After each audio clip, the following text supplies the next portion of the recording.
puis ça va t'aider.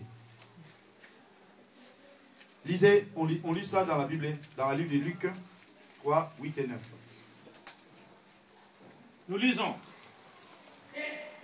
Prouvez donc par vos actes que votre désir est sincère et que vous voulez réellement changer de vie. Ne vous imaginez pas qu'il vous suffit de répéter « Nous sommes les descendants d'Abraham ». Car, regardez ces pierres. Je vous déclare que Dieu pourrait en faire des enfants d'Abraham. Attention, le temps est court. La hache est sur le point d'attaquer la racine des arbres. La hache est sur le point d'attaquer la racine, les racines de l'arbre. Amen. Continue. Tout arbre qui ne porte pas de bons fruits va être coupé et jeté au feu. Alléluia. Amen. Veut dire, la hache, il commence à dire, ne prétendez pas, comme nous maintenant on se prétend dire, on a l'habitude de dire, moi je suis un enfant de Dieu, moi je suis chrétien. Il dit, il ne faut pas dire ça, moi je suis chrétien.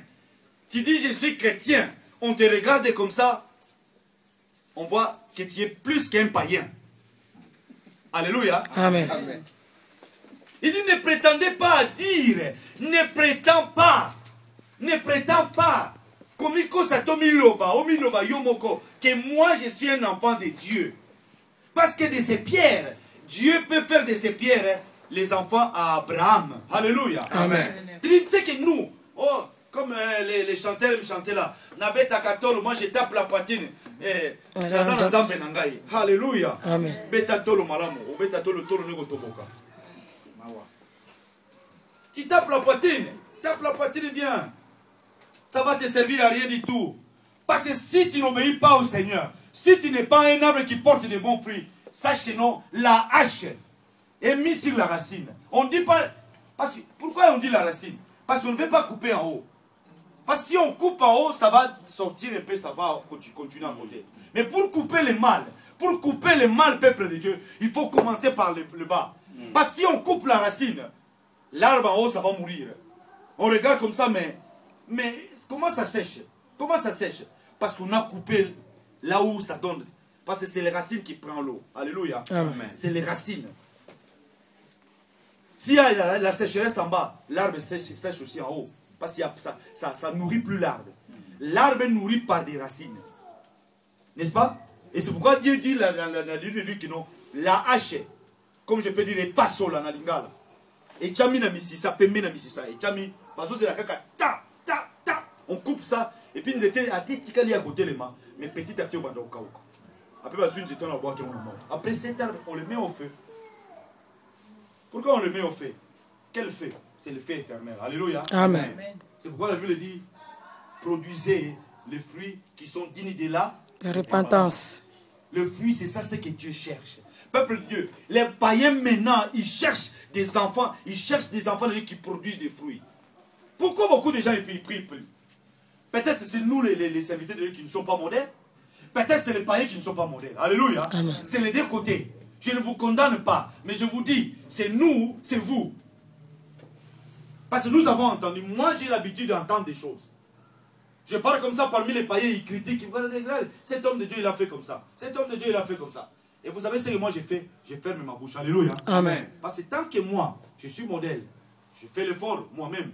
Je ne vais pas être, je ne suis pas un super comme ça, mais je fais l'effort. Même par rapport à ce que je vous dis. Je vous dis tout ça que non, il faut faire l'effort. Vivre sous la grâce du Seigneur. Alléluia. Amen. Chercher le Seigneur de moi-même, je ne peux pas. Paul, il avait compris ça.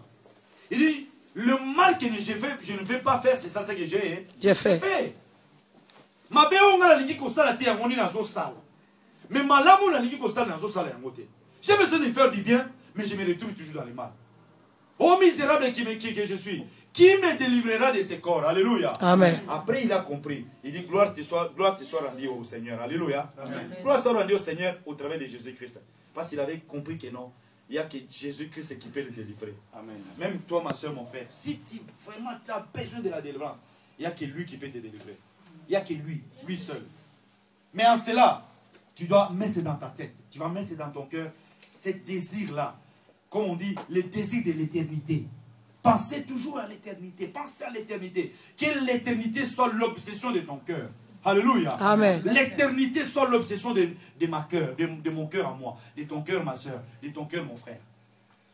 L'éternité, ça la pousse à monter, manayo. Vous savez, si vous êtes obsédé par l'éternité, tout ce que tu peux faire, tu vas penser par rapport à ça. Tu veux faire du mal, tu dis non, mais si je fais comme ça, je vais me retrouver un jour en enfer. Et puis l'enfer, c'est pour du bon. Hein. Il n'y a personne qui va te délivrer là-bas.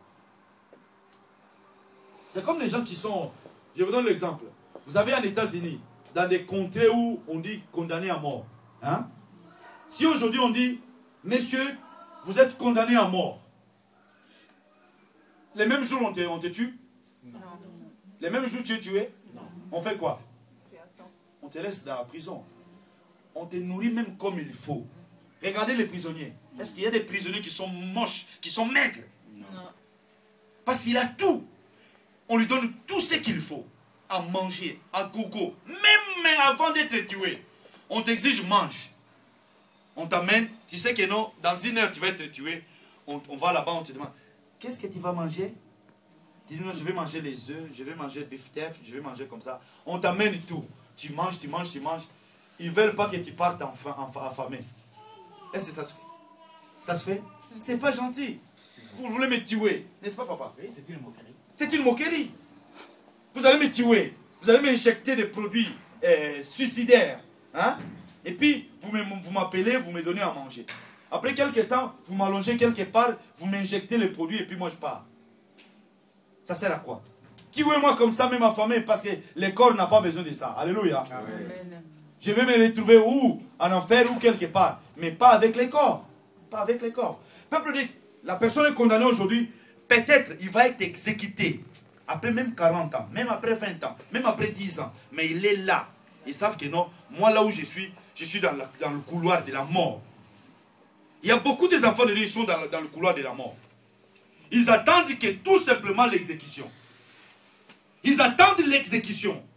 Beaucoup de chrétiens sont dans le couloir de la mort. Mais il y a des gens qui sont des innocents, n'est-ce pas? Nous avons déjà entendu ça, n'est-ce pas? Ils sont là dans le couloir de la mort, mais ils sont innocents.